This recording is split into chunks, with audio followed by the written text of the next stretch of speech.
Despacio.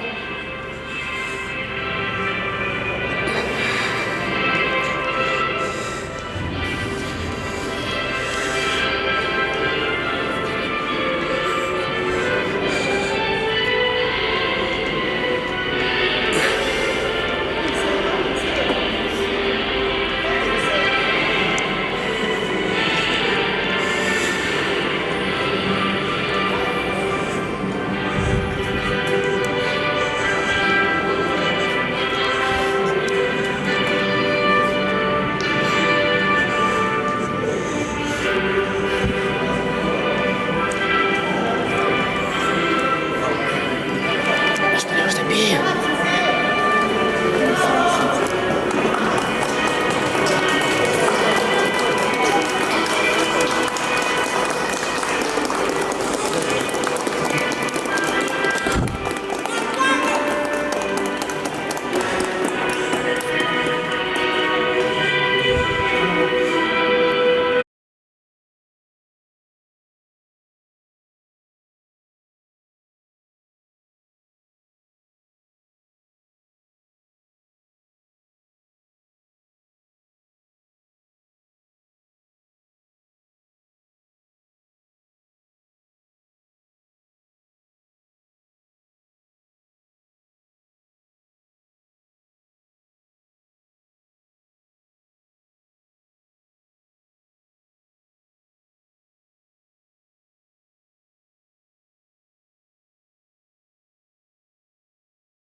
Queridos hermanos, muy buenos días. Para empezar esta bonita celebración de matrimonio de nuestros hermanos Rómulo y Alicia, por favor vamos a pedir que los celulares estén en modo silencio o modo vibrador, y si tenemos que responder, por favor, en la parte del atrio nos retiramos para no interrumpir esta bonita ceremonia.